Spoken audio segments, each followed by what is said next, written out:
स्वागत है आपका आज की कहानी कर्मों का लेखा जोखा में।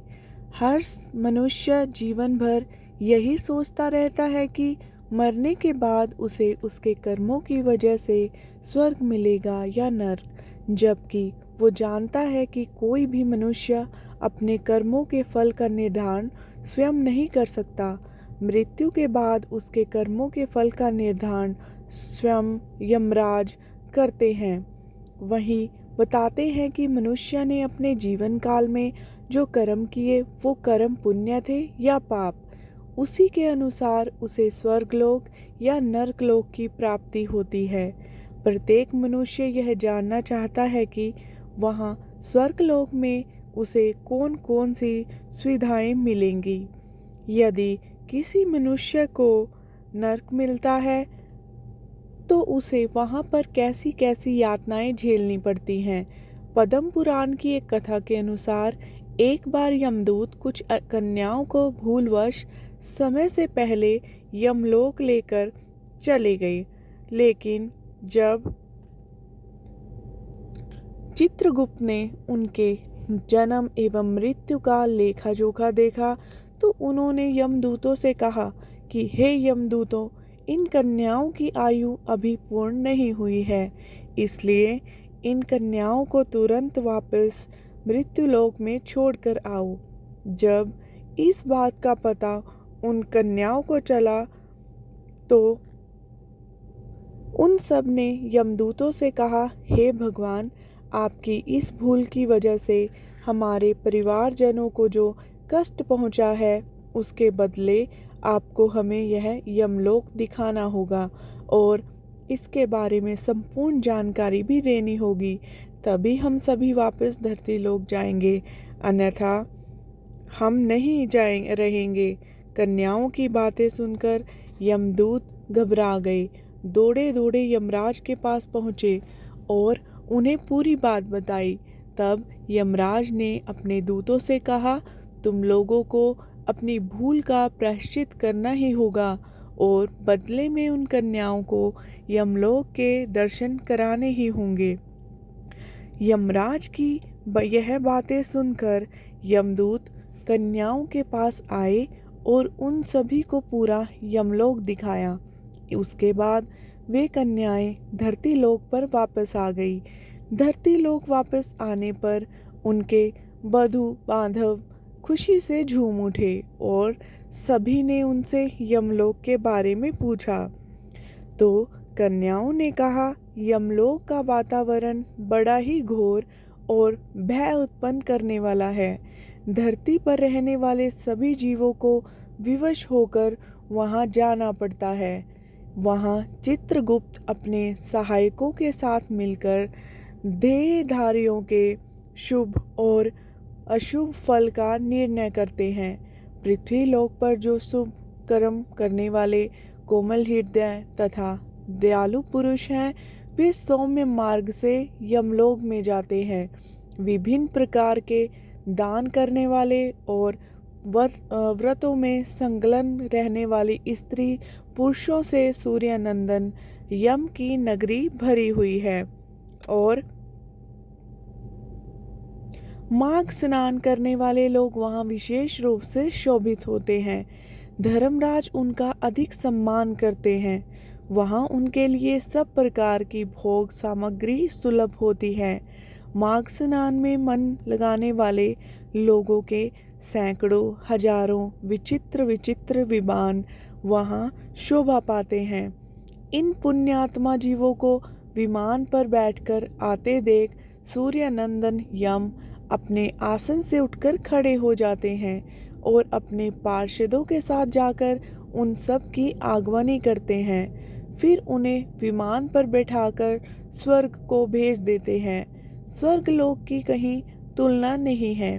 वहाँ पर सब प्रकार के दिव्य भोगों से परिपूर्ण है। इस प्रकार उनकी अनुमति ले पुण्यात्मा स्वर्गलोक में जाते हैं।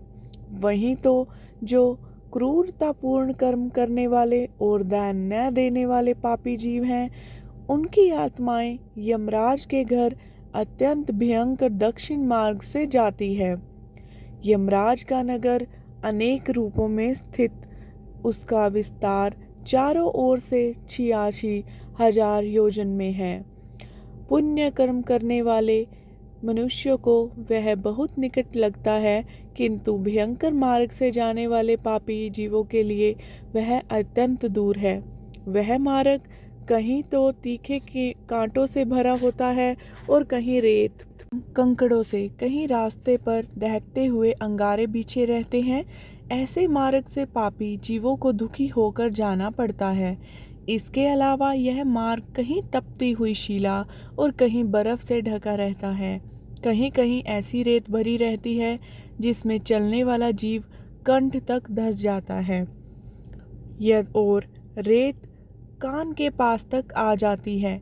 कहीं गर्म जल और कहीं कंडों की आग से यमलोक का मार्ग व्याप्त रहता है। उन सब की पीड़ा सहते हुए पापी जीवों की आत्माएं यमलोक में जाती हैं। कहीं तीखे अस्त्र शस्त्रों की वर्षा होती है जिससे कि उनके सारे शरीर में घाव हो जाते हैं। उनके ऊपर नमक मिले हुए पानी की मोटी धाराएं बरसाई जाती हैं। इस प्रकार कष्ट सहन करते हुए उन्हें जाना पड़ता है। कहीं अत्यंत ठंडी, कहीं रूखी और कहीं कठोर वायु का आघात सहते हुए पापी जीव सूखते और रोते हैं। उनके सारे शरीर में घाव हो जाते हैं। इस प्रकार वह मार्ग बड़ा ही भयंकर है। यहाँ कोई सहारा देने वाला नहीं मिलता। यहाँ सब और दुर्गम और निर्जन है। वह मार्ग बहुत बड़ा और आश्रय रहित है। वहाँ अंधकार ही अंधकार भरा रहता है। वह मार्ग बहुत कष्टप्रद और कई प्रकार के दुखों को देने वाला है। ऐसे ही मार्ग से यम की आज्ञा का पालन करने वाले अत्यंत भयंकर यमदूतों द्वारा समाप्त पाप परायण मूढ़ जीव बलपूर्वक लाए जाते हैं। ऐसे पापी जीवों की आत्माएं यमलोक में बंधु बांधवों से रहित होती है। वे शरीर से दुर्बल और भयभीत होते हैं तथा क्षुधा की आग से जलते रहते हैं। ऐसे जीवों की आत्माओं की बाहें पीठ की ओर घुमाकर बांध दी जाती हैं और उनके हाथों में कील ठोक दी जाती है। साथ ही पैरों में बेड़ी भी पड़ी होती है। कुछ दूसरे जीवों के गले में रस्सी बांधकर उन्हें पशुओं की भांति घसीटा जाता है। कुछ को भालों से छेदा जाता है, कुछ को बाणों से घायल कर दिया जाता है। इस प्रकार उन्हें विवश करके यमलोक में ले जाया जाता है। वे भूख प्यास से पीड़ित होकर अन्न और जल मांगते हैं, धूप से बचने को छाया के लिए प्रार्थना करते हैं और शीत से व्यथित होकर अपने तापने के लिए अग्नि मांगते हैं। जिन्होंने अच्छे कर्म नहीं किए होते वे उस पथ पर इसी प्रकार कष्ट सहते हुए यात्रा करते हैं। इस प्रकार अत्यंत दुखमय मार्ग से चलकर जब वे यमलोक में पहुंचते हैं, फिर उन्हें यमराज के आगे उपस्थित किया जाता है। तब यमराज और चित्रगुप्त उन पापियों को धर्मयुक्त वाक्यों से समझाते हैं और फटकारते हुए कहते हैं कि खोटे कर्म करने वाले पापियों, तुमने दूसरों के धन हड़प लिए हैं और सुंदर रूप के घमंड में आकर पराई स्त्रियों के साथ व्यभिचार किया है। मनुष्य अपने आप जो कुछ कर्म करता है उसे स्वयं ही भोगता है। फिर तुमने अपने ही भोगने के लिए पाप कर्म क्यों किए और अब अपने कर्मों की आग में जलकर इस समय तुम लोग दुखी क्यों हो रहे हो। मनुष्य कहानी की शिक्षा यह है कि मनुष्य अपने लिए स्वर्ग लोक या नरक लोक का रास्ता यहीं अपने जीवन काल में अपने अच्छे और बुरे कर्मों द्वारा ही निर्धारित करता है। तो आज की आपको ये कहानी कैसी लगी, कमेंट में अपने विचार ज़रूर शेयर करें और चैनल को सब्सक्राइब करें। Thank you.